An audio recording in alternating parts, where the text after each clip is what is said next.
투자공학, 위험과 효용, 동영상 강의입니다.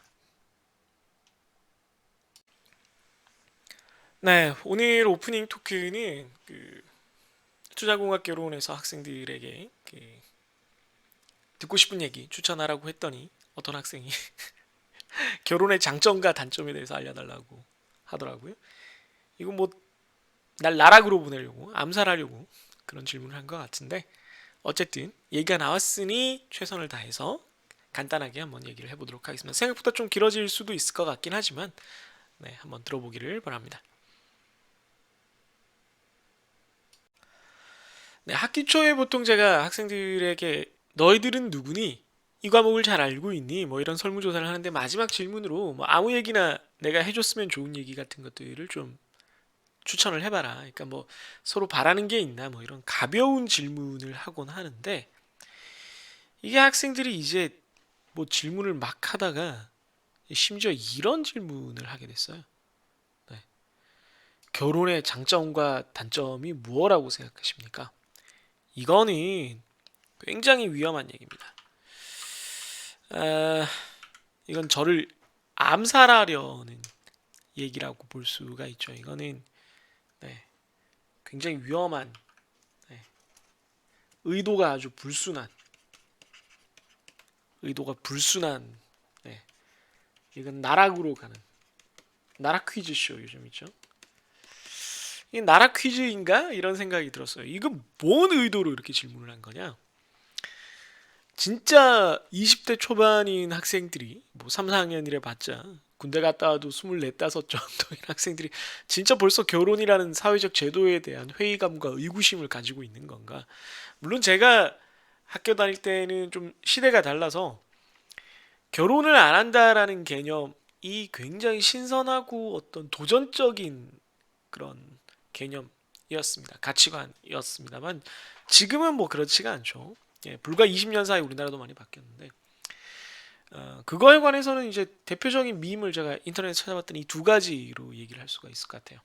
첫 번째 거는 Marriage lets you know one special person for the rest of your life. 결혼이란 네가 딱 한 사람만을 남은 여생 동안 짜증나게 만들게 하는 것이다. 그러니까 어, 딱 한 사람, 모든 사람을 짜증나게 굴거나 모든 사람으로부터 짜증이 나는 그 상황에서 벗어나서 단 한 사람만 네가 짜증나게 굴고 짜증나게 된다. 이게 우리나라 표현에도 있는 말이죠. 결혼이 단 한 명의 왼수를 만드는 거라고. 다른 모든 사람과는 잘 지낼 수 있게 하지만 뭐 이런 관점도 있는 거고. 오른쪽 아래는 벌써 밈 자체가 그냥 행복해 보이죠. Marriage is always having someone to pity laugh at your joke. 네. 결혼이라는 것은 너의 조크, 농담에 pity laugh, 그냥 마지못해서 웃어주는, 불쌍하게 여겨서 웃어주는, 동정으로 웃어주는 누군가가 항상 곁에 있는 것이다 라는 겁니다.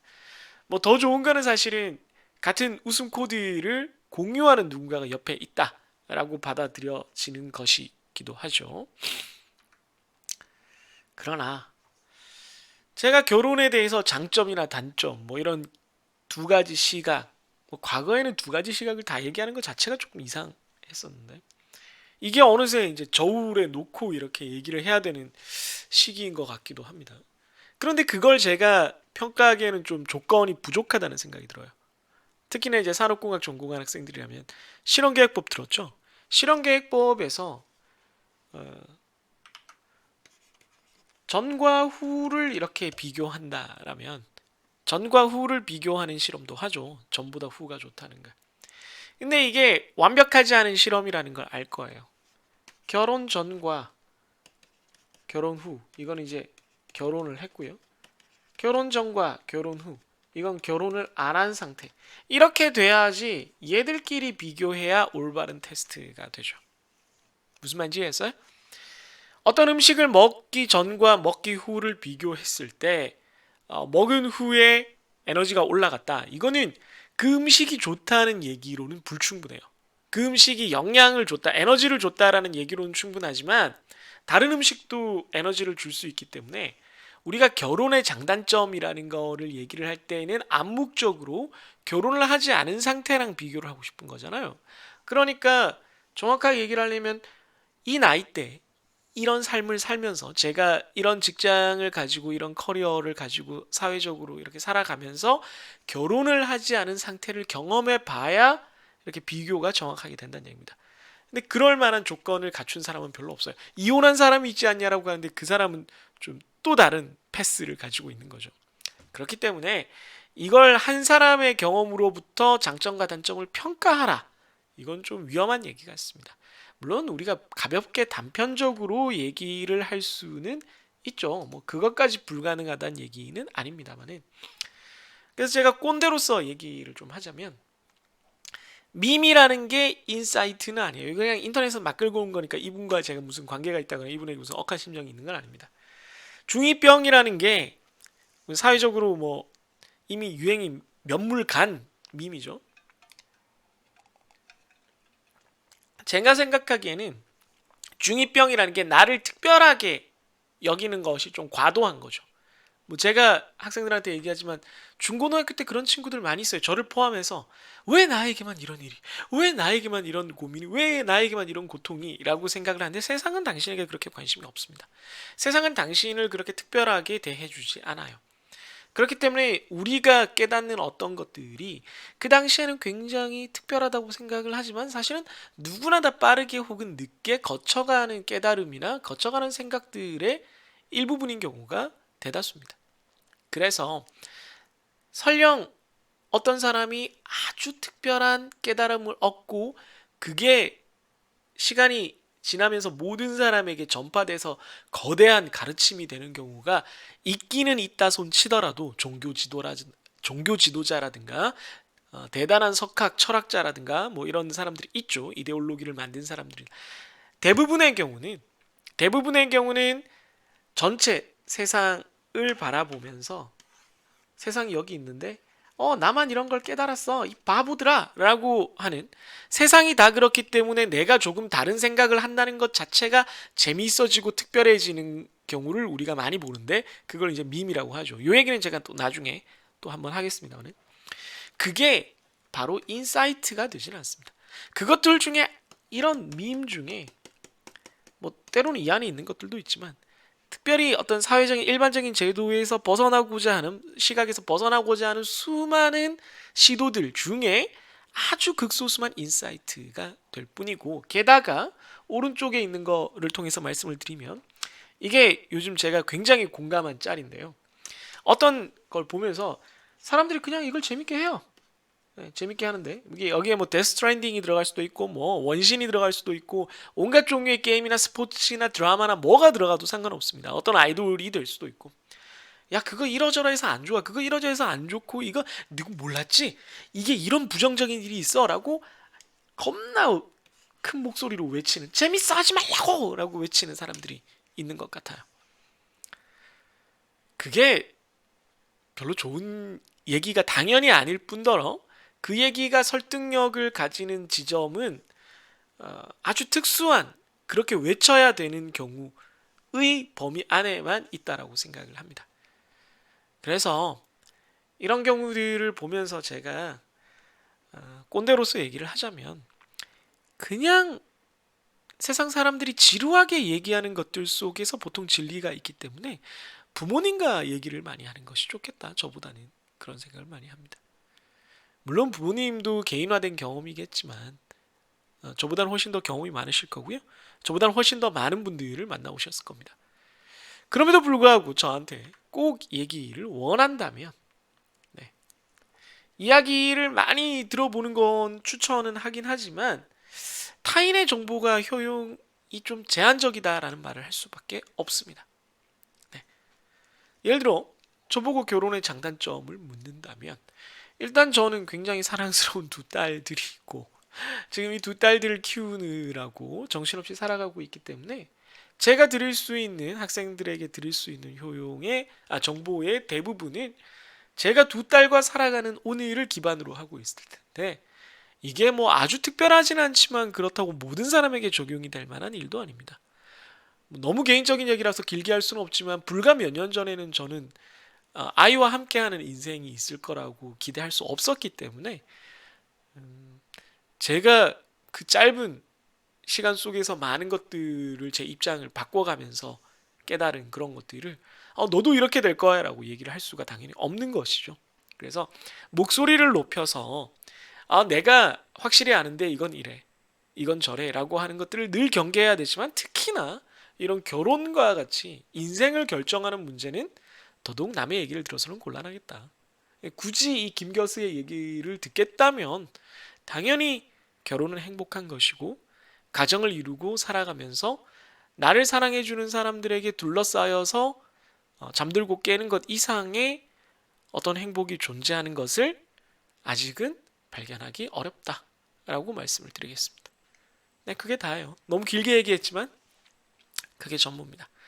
여러분들에게도 어떤 형태로든 또 어떤 방식으로건 또 어떤 이유로건 행복이 찾아오기를 바라겠지만 결혼을 선택하겠다라면 너무 많은 고민과 너무 많은 걱정보다는 행복과 믿음을 가지고 시도해 보기를 바랍니다. 네. 이상 오랜만에 돌아온 김겨스 토크토크였습니다.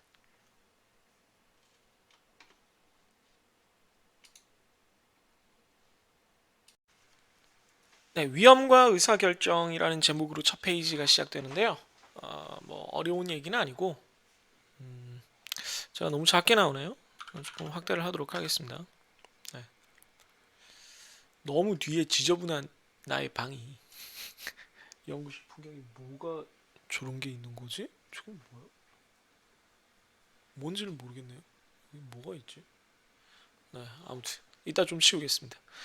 네, 이게 첫 페이지인데요. 네, 이제 좀 제가 크게 나오죠. 우리가 앞에서 얘기를 했지만 의사결정이라는 것이 곧 가치평가라고 했습니다. 그러니까 가치를 평가해야 의사결정을 할 수 있죠. 얘를 뭐 선택을 할 거냐 말 거냐, 이 가격이 뭐 적절한 가격이냐 아니냐 뭐 이렇게 얘기를 할 수가 있는데 가치라는 거, value라는 것이 무엇에 의해서 결정되느냐라고 했을 때 크게 세 가지라고 봤습니다. quantity, time, risk 이렇게 세 가지를 얘기를 했죠. 오랜만에 한번 영어로도 좀 적어볼까요? 그럴싸하게. 네. Q, quantity죠. 시간, time. 그리고 이제 우리가 다뤄야 될 위험, 리스크가 등장을 합니다. 그런데 앞에서는 요거 두 가지만 다뤘어요. 양과 시간에 대해서만 다뤘습니다. 그러니까 양과 시간까지만 다루는 거, 이렇게 경계가 나뉘면 경계를 좀 크게 나눠보죠. 여기까지만 포함되는 걸 우리가 채권이라고 했습니다. 네, 정확히는 Fixed Income Security라고 얘기를 했죠. 그래서 Debt Financing, 그래서 Debt Financing이면 돈을 빌리는 것이라고 얘기를 했습니다. 돈을 빌리는 거니까 갚는 것에 있어서 불확실성이 거의 없다. 그러니까 현실적으로 있는데 우리가 계산을 할 때는 그냥 없다, 확정적이다라고 보는 거죠. 갚지 않을 가능성, 확률이라는 것이 존재하지 않고 갚을 때 얼마를 갚을지에 대한 얘기도 변함이 없다. 모든 것이 고정되어 있다라고 본다는 거죠. 그런데 현실은 그렇지 않기 때문에 이제 리스크를 고려를 해야 됩니다. 채권에서도 물론 리스크를 고려할 수는 있는데 그건 조금 다른 얘기고 정확히는 이자율에 대한 리스크거든요. 여기서는 우리가 일반적인 현금 흐름 전체에 대한 리스크를 봤을 때 그 리스크가 왜 필요하며 어떻게 반영할 거냐의 얘기를 지금부터 쭉 해나갈 겁니다. 그래서 이 동네에 속하는 애들이 주식이죠. 주식. 네. 뭐 주식 말고 파생 상품들도 당연히 들어가고 그것들에 대해서 이번 학기에 짧게 소개를 합니다만은 어쨌든 주식과 파생 상품들입니다.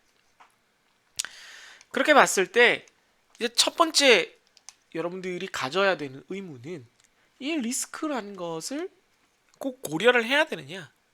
주식이건 파생상품이건 우리가 그 금융상품의 계약을 알고 있는데 이 리스크라는 거를 꼭 막 복잡하게 반영을 해야 되느냐. 반영 안 하면, 고려 안 하면 어떻게 되느냐라는 의문을 가져야 된다는 거죠. 그럼 이제 필요성부터 따지는 겁니다. 고려 안 하면? 이라는 말을 해야 되는 거죠. 고려 안 하면? 만약에 양과 시간만으로 모든 의사결정을 하려고 든다면 지금처럼 지금까지 양, 시간 요 두 가지만으로 다 해왔는데 앞으로도 얘를 가지고 지금까지 잘해왔으니까 할 수 있을 거야. 괜찮을 거야. 라고 얘기를 한다면 어떤 일이 벌어질까? 무슨 문제가 있을까를 살펴보자는 겁니다. 조금 더 확대하는 게 나으려나? 네, 카메라 뒤에 저 파란 봉지구나.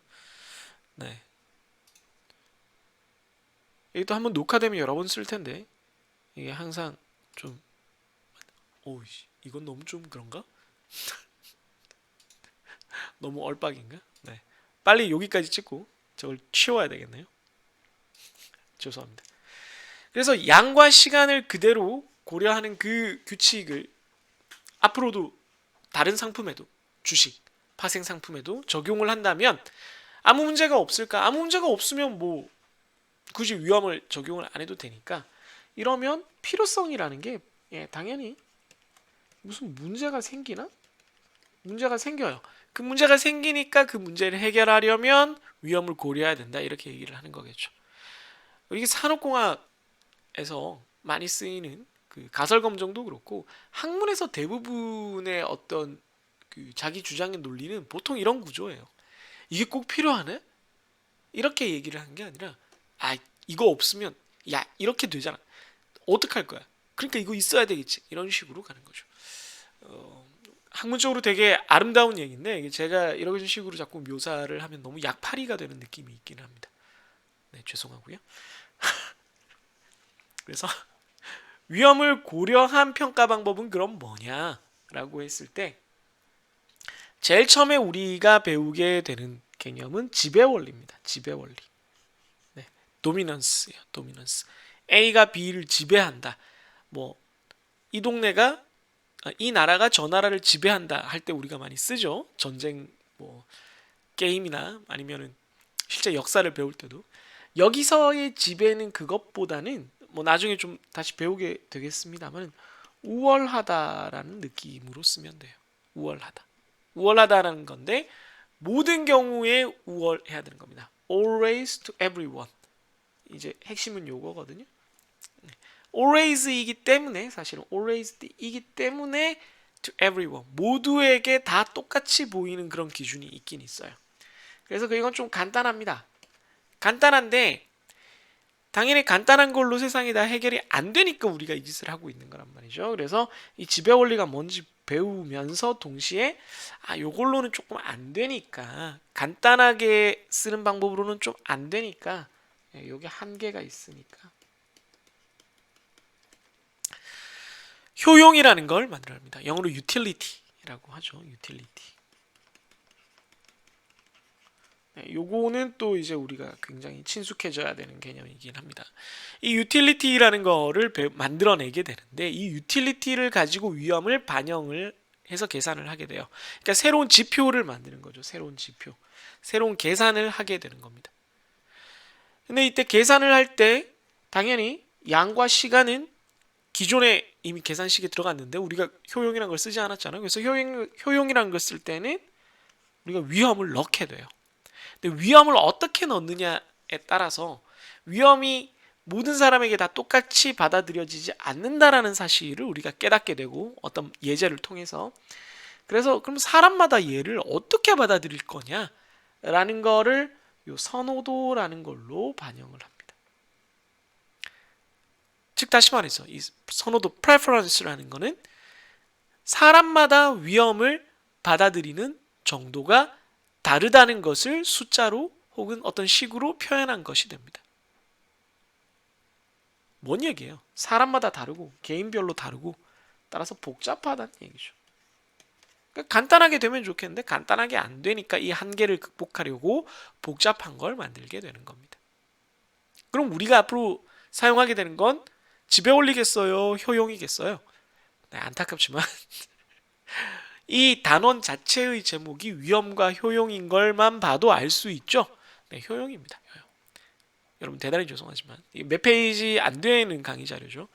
그런데 효용이란 걸 우리가 다뤄야 되고, 그렇기 때문에 그 과정에서 우리가 개별 사건의 확률을 다루게 되고, 그 개별 사건의 확률로부터 효용을 계산하는 방법을 먼저 배우고, 이 개별 사건의 확률을 일일이 다 따진 주사위 1, 2, 3, 4, 5, 6이 각각 6분의 1씩 발생합니다. 아닙니다. 주사위 1, 2, 3, 4, 5, 6이 뭐 어떤 거는 25%, 어떤 건 10% 발생합니다. 뭐 이런 식의 중구난방의 상황에서 막 개별 사건을 다 이렇게 손으로 계산해야 되는, 뭐 실제 손으로 계산하는 건 아니지만 별도로 계산해야 되는 그런 상황에서의 효용 계산도 우리가 배우고, 기본 개념을 익히기 위해서.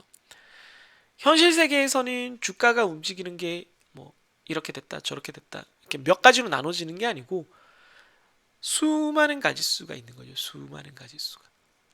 네. 수많은 가지수에 대해서 다 확률값이 존재하니까 그걸 우리가 정규분포로 생각을 해서 정규분포를 따르는 확률분포 체계를 기반으로 하는 어떤 계산 방법을 도입을 하게 됩니다. 그게 평균 분산 체계라고 불리는 건데, 평균 분산 체계에서의 효용 계산까지 가면서 끝나요. 왜 여기까지 가면서 끝나냐? 네, 이게 바로 그 다음에 나오는 포트폴리오 이론. 더 나아가서는 주식 가격 이론의 기반을 이루기 때문이죠. 다시 한번 정리하자면 위험을 왜 고려해야 되느냐를 배울 거고요.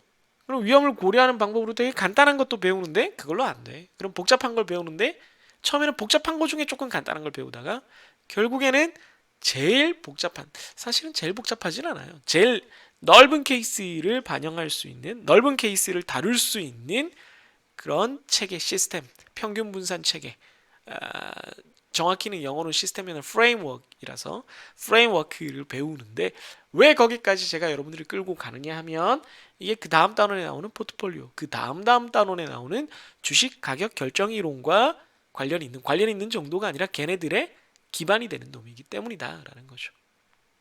그래서 이렇게 단계를 밟아가면서 우리가 첫 시간에 배웠던 채권과 주식 사이에 있던 이 위험의 유무라는 이 거대한 장벽이 있었죠.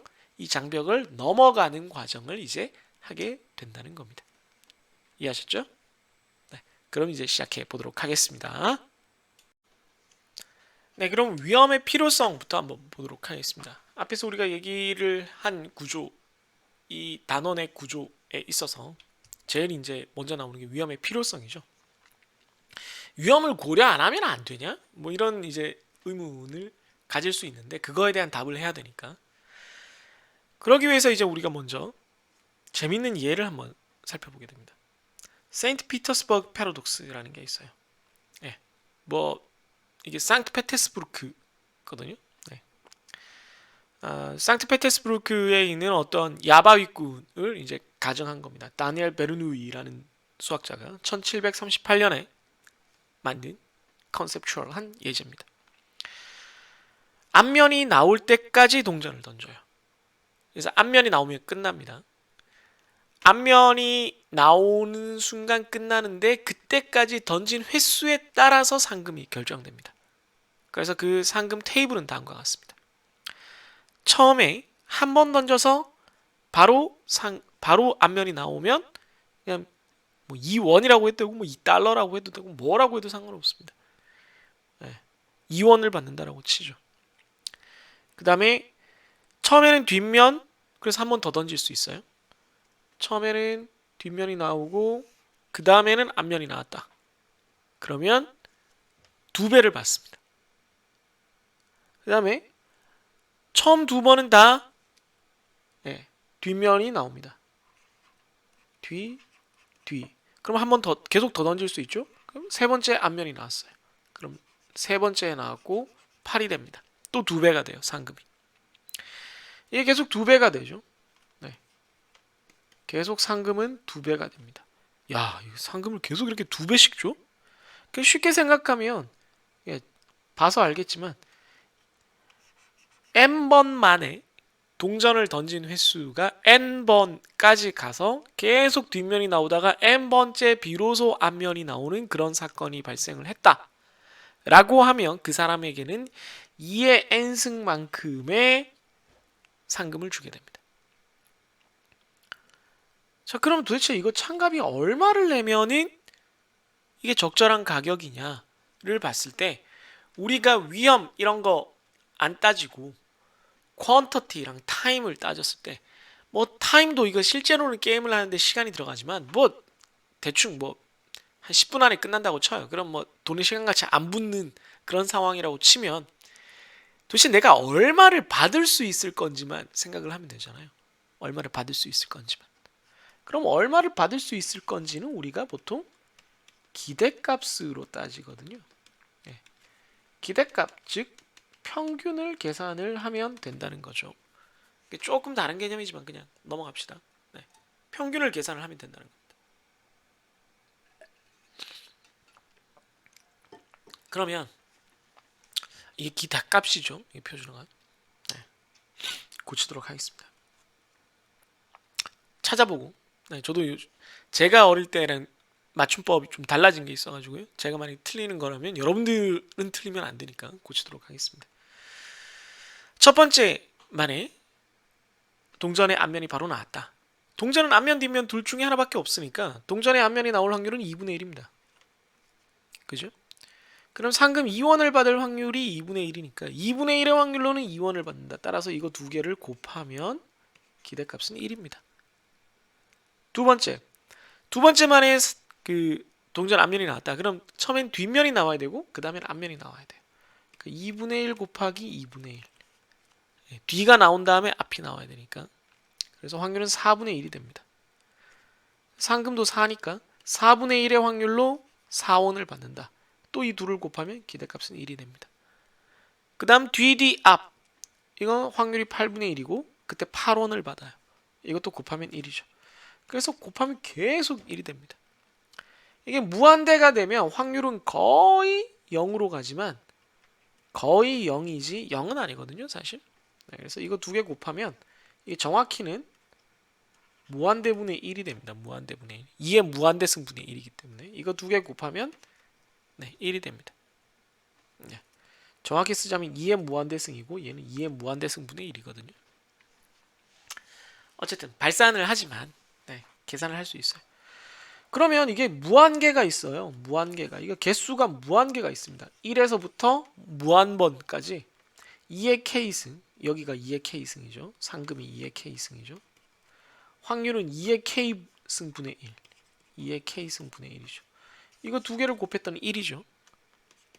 그러면 1을 K 이퀄 1에서부터 무한번 더하니까 무한대가 됩니다.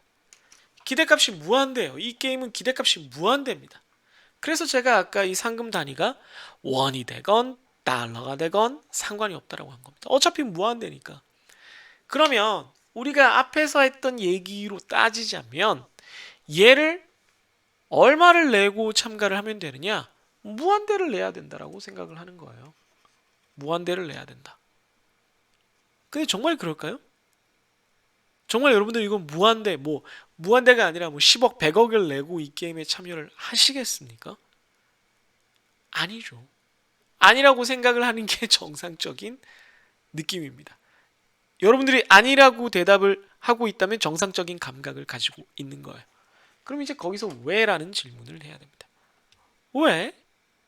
왜?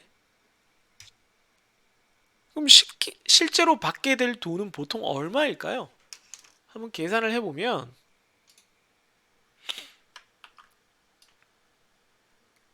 네.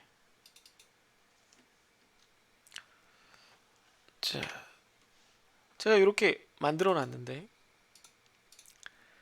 시도 횟수가 한 번일 때 상금은 2고 네, 확률은 2분의 1이죠. 네, 이렇게 다 만들어 놨습니다. 그래서 기대값을 다 더하면 20번까지만 일단 한다 그러면 기대값은 20이에요. 그런데 실제 평균 횟수 그러니까 20번까지만 따졌을 때가 그렇습니다. 실제 내가 이거를 동전을 던지면 평균적으로 몇 번에 끝나느냐 하면 평균적으로 2번 안쪽에 끝나요. 평균적으로 2번이 안 넘어갑니다. 확률로 봤을 때 3번 3번 안에 끝날 확률이 87.5%고 넓게 봐줘서 뭐 한 8번까지 가면 99.6%입니다. 우리가 보통 99.9% 하면 할 말 없어지잖아요. 그게 어디냐 하면은 10번입니다. 10번. 동전을 10번까지 던질 확률이 99.9%입니다.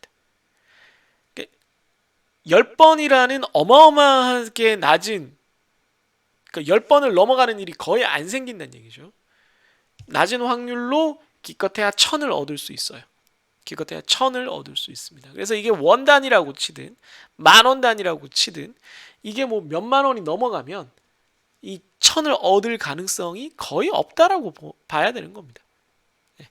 그러니까 이 상금 단위가 뭐 얼마건, 예를 들어 원이라고 치면 1000원을 얻을 가능성이 거의 없어요. 1000원을 넘는 상금을 얻을 가능성이 거의 희박합니다. 근데 어마어마하게 희박한 가능성을 가진 놈이 어마어마하게 큰 숫자가 있기 때문에 우리가 이게 되게 커 보이는 거예요. 20까지만 가도 1048576이니까 이게 100만이거든요. 100만? 네. 이게 원 단위라고 쳐도 100만 원이 되거든요. 근데 100만 원을 받을 확률 이거 보세요. 동그라미가 몇 개나 아래로 내려갑니까? 이거 어마어마하게 낮은 확률이라서 이 일이 실제로 발생하지를 않는다는 얘기입니다. 그러니까 이게 기대값이 무한대인데 무한대를 내고 참가를 해봤자 100만 원을 받는 일도 안 일어나요. 이런 거 한번 일어나려면 이거 평균적으로 봐도 이거 역수치한다 그러면 네, 똑같죠. 1048576이니까 100만 번 정도 시도해야지 이게 한 번 일어나요. 100만 번이나 이 게임을 하기도 힘들거니와 100만 번 중에 한 번의 확률을 믿고 어마어마하게 큰 돈을 내가 지불할 수는 없다는 얘기죠. 그러니까 게임을 뭐 몇 번 할지도 아직 모르잖아요. 그죠?